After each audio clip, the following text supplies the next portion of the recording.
급매물이 나오기 시작합니다.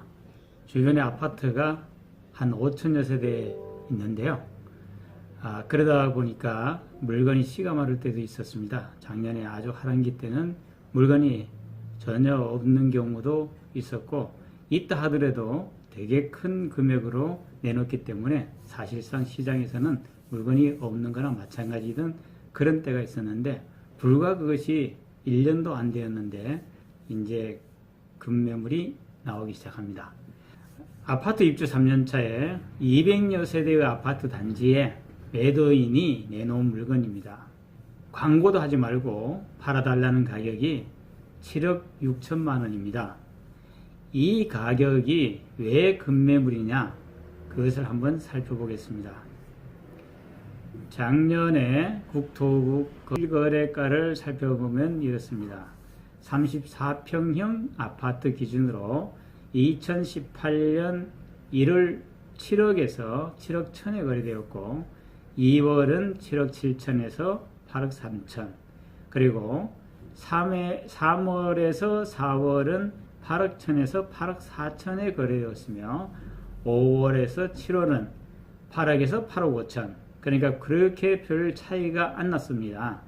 그런데 갑자기 8월에서 10월까지 9.13 대책 그 전후에 8억대 중반에서 갑자기 9억으로 올랐습니다.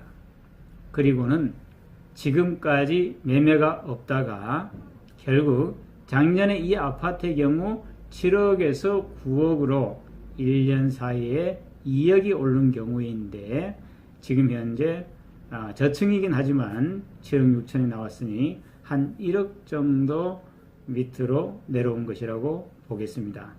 그러나 이것은 2년 전의 경우에 비하면 오른 금액이지만 작년 1월 금액보다도 약간은 올랐다고 볼 수 있겠습니다. 왜냐하면 2년 전에 입주 시에 6억 8천 가던 것이었거든요. 보통 급매물은 급전이 필요할 때 나옵니다.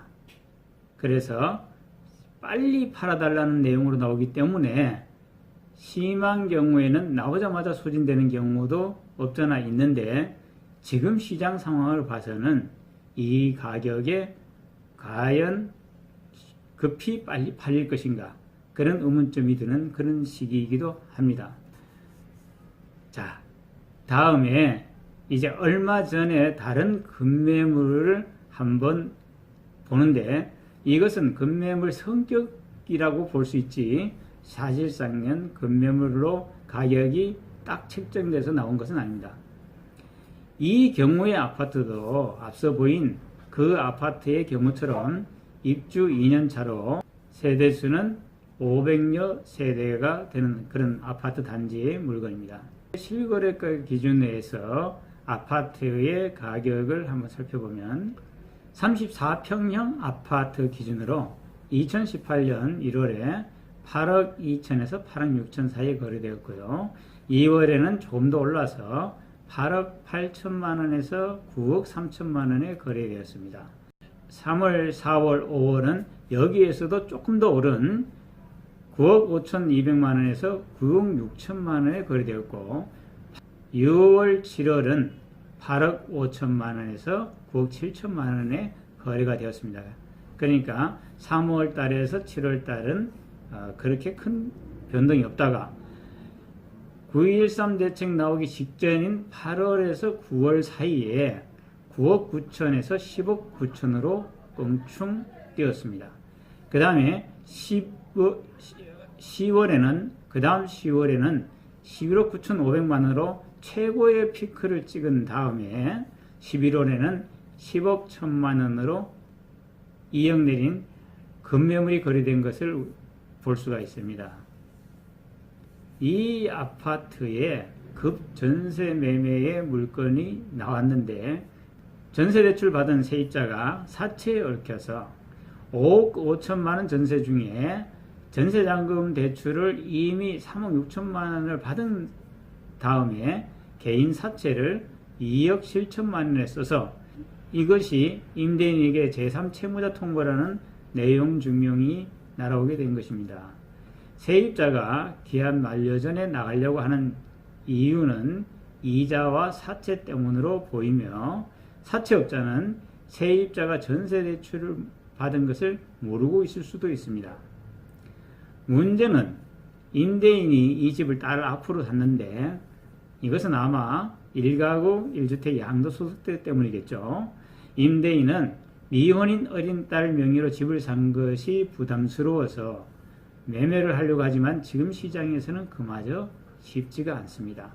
그 이유는 이미 오를 대로 오르는 가격인 아파트를 집주인이 누가 헐값에 팔려고 마음먹겠는가 하는 거고, 세입자는 다급하지만 집주인은 세입자만큼 다급할 이유가 없기 때문입니다.